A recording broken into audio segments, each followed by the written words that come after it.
नमस्कार। आज के इस वीडियो लेक्चर में हम अपरिमेय संख्याएं और उसके प्रकारों के बारे में जानेंगे। पिछले वीडियो लेक्चर में हमने परिमेय संख्या और उसके प्रकारों के बारे में जाना था। हम वास्तविक संख्याओं को बनावट के आधार पर बांट रहे हैं। वास्तविक संख्या को बनावट के आधार पर बांटने पर हमें कुछ ऐसा देखने को मिलता है जिस पर हम वास्तविक संख्या को किस आधार पर बनावट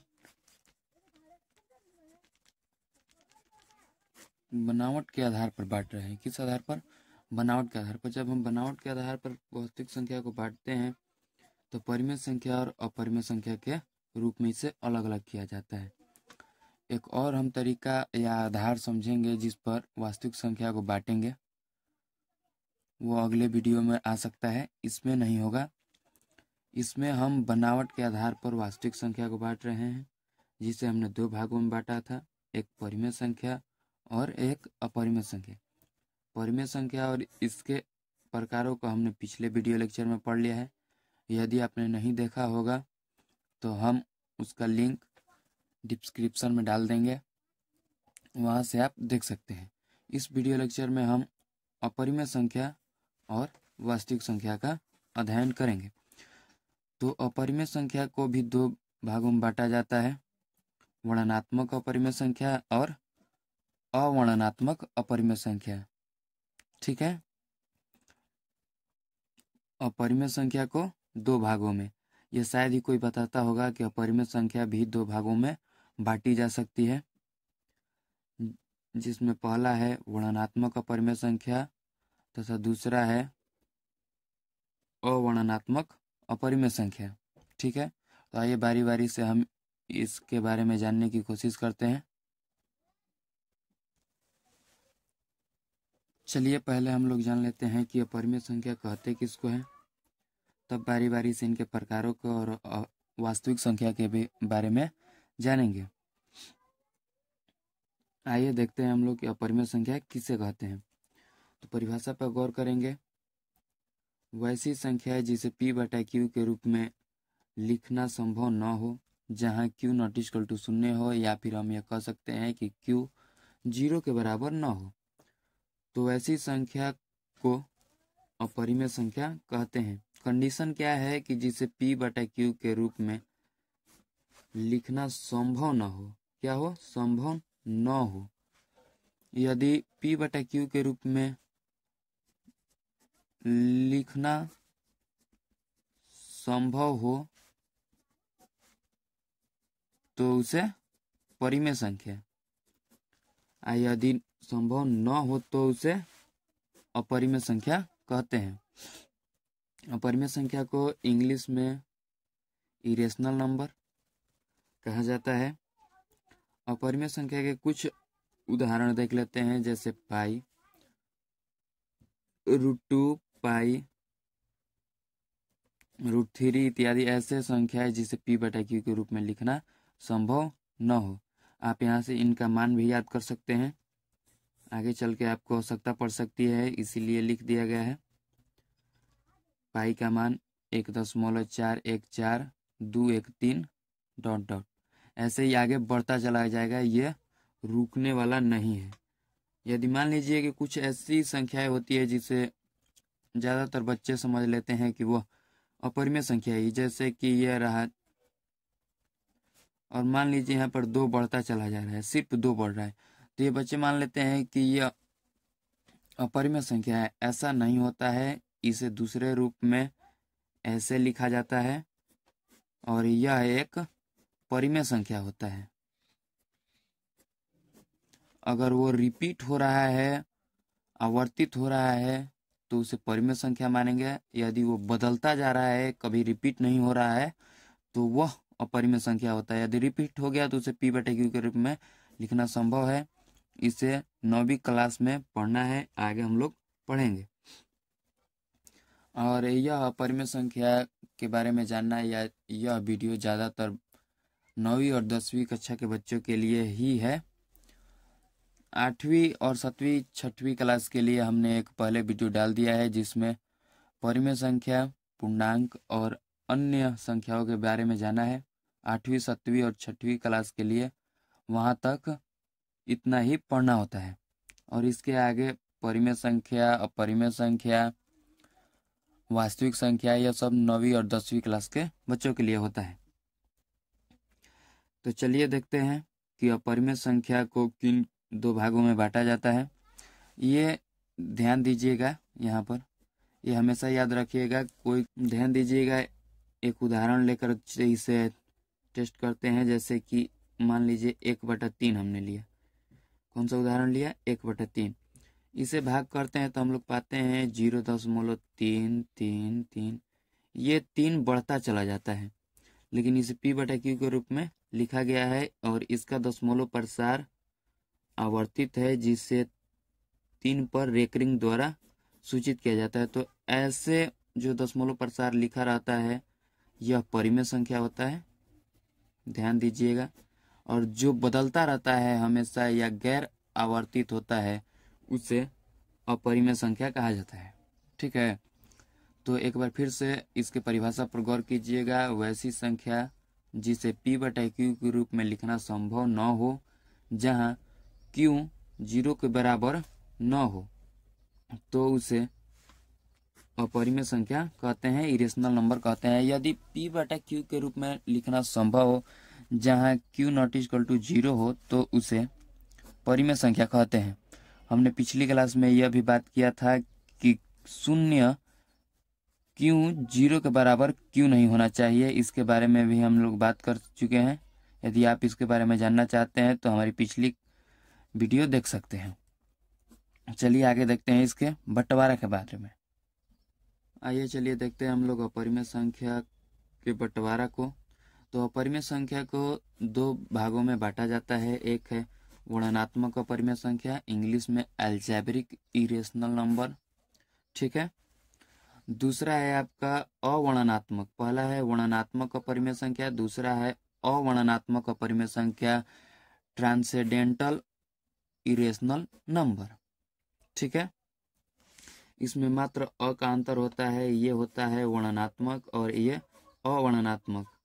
ठीक है, अंग्रेजी में अलजेब्रिक इरेशनल नंबर तथा दूसरा ट्रांसेंडेंटल इरेशनल नंबर। इरेशनल मतलब अपरिमेय संख्या। ठीक है, चलिए इसके प्रकारों का परिभाषा और इसके बारे में जानने की कोशिश करते हैं।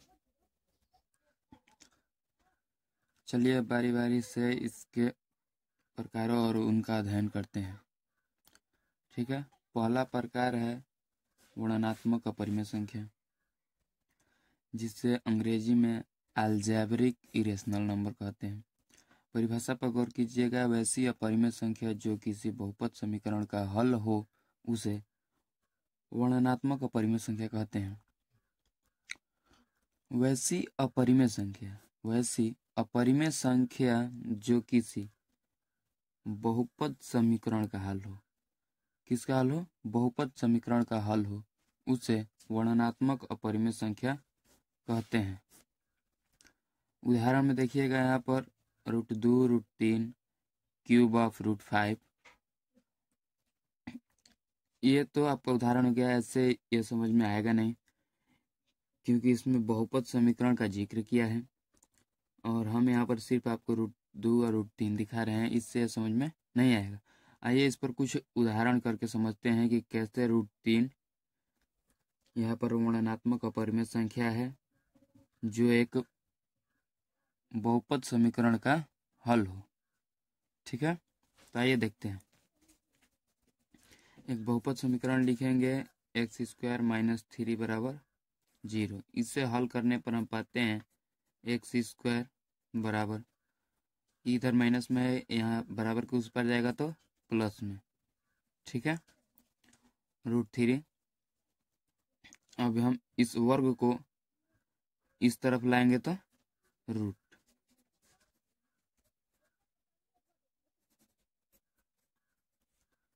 यहाँ पर आप गौर कीजिए, x का मान √3 आ रहा है और x एक बहुपद समीकरण का हल माना जाता है। तो जो यहाँ पर अपरिमेय संख्या आया है √3 एक क्या है, अपरिमेय संख्या। तो वैसी अपरिमेय संख्या जो किसी बहुपद समीकरण का हल हो, बहुपद समीकरण ये रहा और उसका हल है √3। तो √3 बहुपद समीकरण का हल हो उसे वर्णनात्मक अपरिमेय संख्या कहते हैं। तो √3 एक क्या होगा, वर्णनात्मक अपरिमेय संख्या या फिर अलजेब्रिक इरेशनल नंबर। इसी प्रकार से आप और उदाहरण ले सकते हैं, जैसे कि लीजिए आप x² - 2 = 0, इसे हल करेंगे तो x² इधर आएगा तो प्लस में, स्क्वायर उधर जाएगा तो रूट, और यहाँ पर जो √2 है वह क्या है, वर्णनात्मक अपरिमेय संख्या। ठीक है, यदि आपको लग रहा होगा कि हमें ये भी उदाहरण ले सकते हैं तो ऐसा गलत होगा।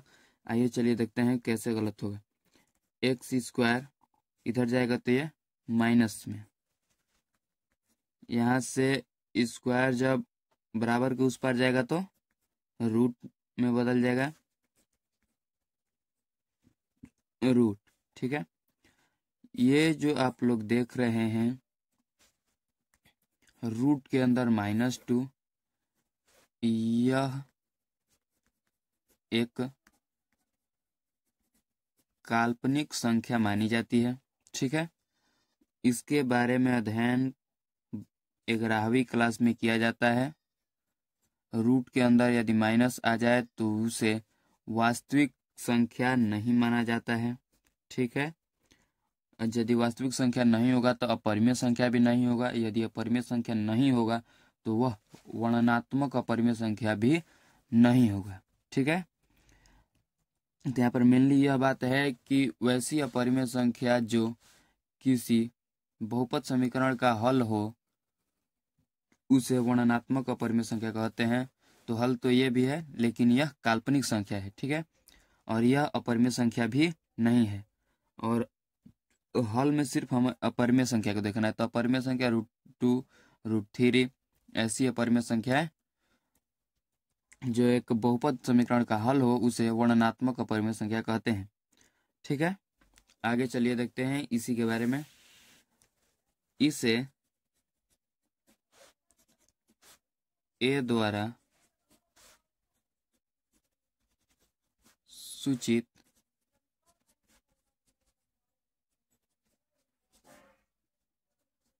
किया जाता है। किस अक्षर द्वारा, ए द्वारा। आखिर ए द्वारा सूचित क्यों किया जाता है, क्योंकि वर्णनात्मक अपरिमेय संख्या को अंग्रेजी में अलजेब्रिक इरेशनल नंबर कहते हैं। जब अलजेब्रिक को हम ध्यान से देखेंगे तो उसका पहला अक्षर ए है, इसीलिए हम लोग इस वर्णनात्मक अपरिमेय संख्या को ए द्वारा सूचित करते हैं, अर्थात हम ए बराबर √2 लिख सकते हैं, जिसका मतलब कि √2 एक वर्णनात्मक अपरिमेय संख्या है। ठीक है, आगे के प्रकार के बारे में जानते हैं हम लोग। इन सभी प्रकारों के बारे में बहुत कम लोग बताते हैं कि अपरिमेय संख्या कितने प्रकार होते हैं या फिर इनकी परिभाषा क्या है या कैसे बनते हैं, इन सब के बारे में बहुत कम लोग बताते हैं। तो ध्यान से इसे देख लीजिएगा, यदि समझ में ना आए तो फिर से एक बार इस वीडियो को रिपीट करके यहाँ से देख सकते हैं। चलिए आगे बढ़ते हैं, दूसरी प्रकार के बारे में पढ़ते हैं हम लोग।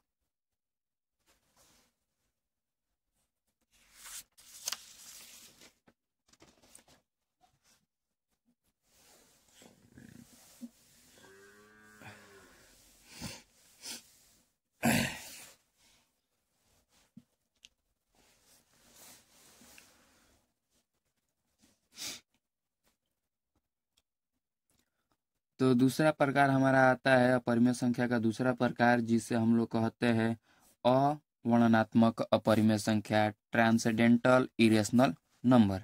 ठीक है, परिभाषा की तरफ गौर करते हैं हम लोग। तो वैसी अपरिमेय संख्याएं जो किसी बहुपद समीकरण का हल न हो, क्या हो, हल न हो, उसे अवर्णनात्मक अपरिमेय संख्या कहते हैं। इसे परमाणिक अपरिमेय संख्या भी कहा जाता है। ठीक है, वैसी अपरिमेय संख्या जो किसी बहुपद समीकरण का हल न हो उसे अवर्णनात्मक अपरिमेय संख्या कहते हैं। इसका एक और हिंदी नाम है जिसे परमाणिक अपरिमेय संख्या कहा जाता है। परमाणिक का अर्थ क्या होता है, आइए यहाँ पर समझते हैं परमाणिक का अर्थ। परमाणिक का अर्थ बेसिकली यह माना जाता है कि बहुपद से कोई संबंध नहीं। तो परमाणिक का अर्थ क्या होता है, बहुपद से कोई संबंध नहीं।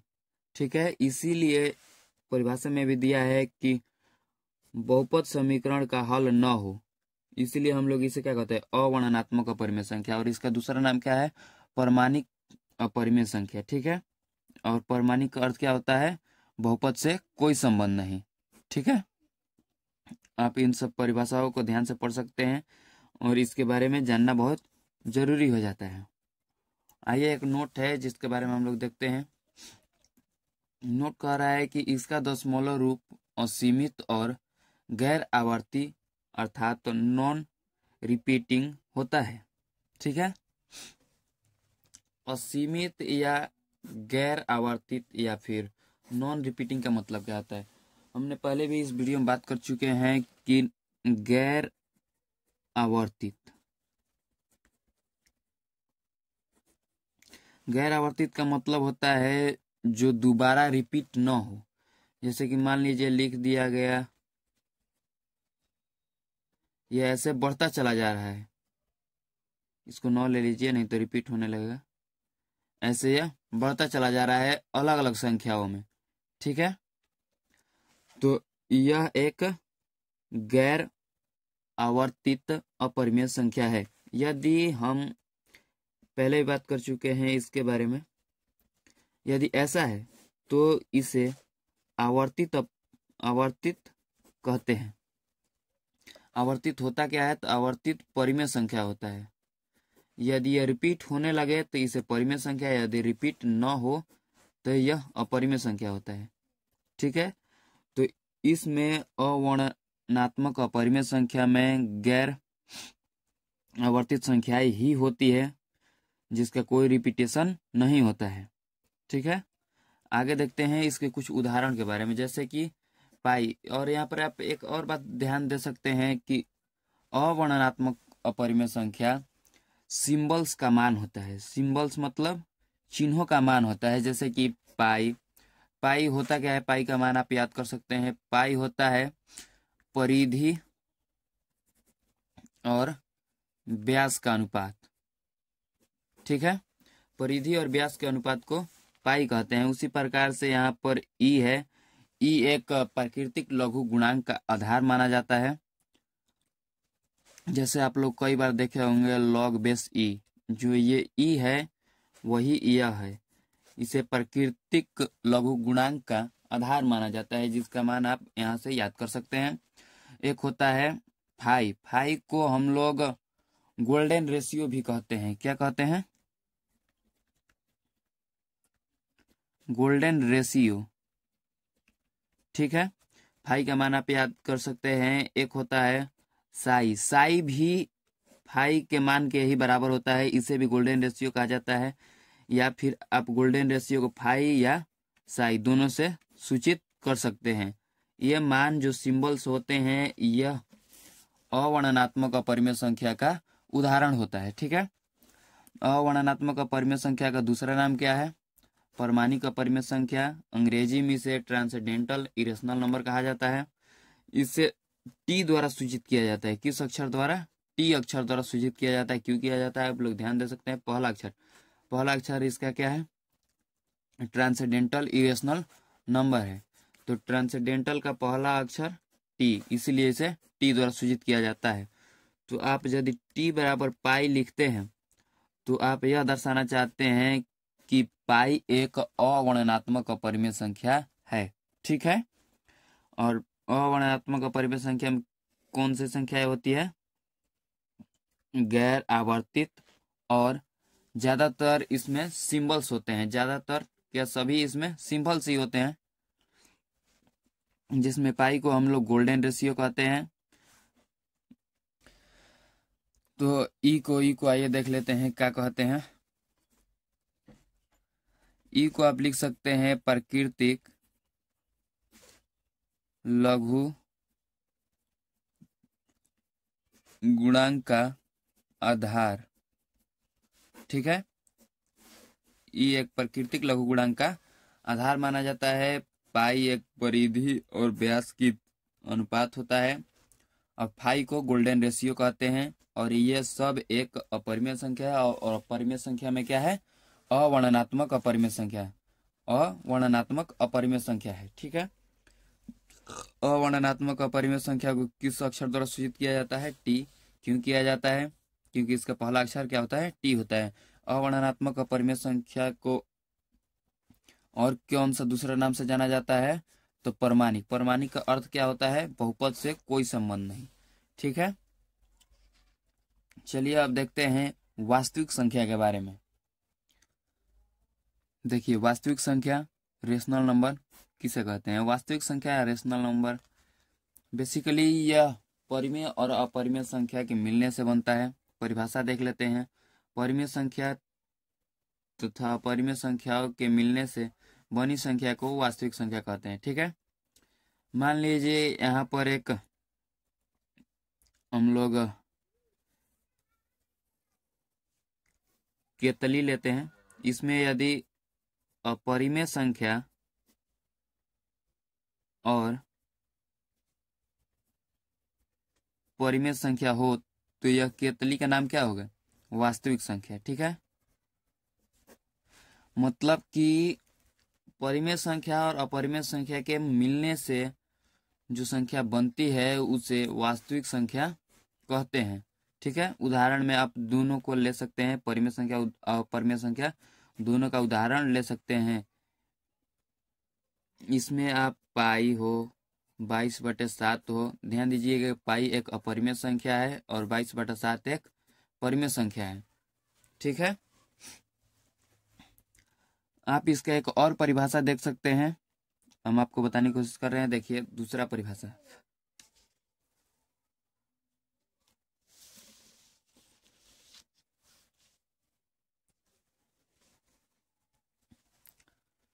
दूसरा परिभाषा यह कहता है जिस संख्या को एक संख्या रेखा पर दर्शाया जा सके उसे वास्तविक संख्या कहते हैं, ठीक है।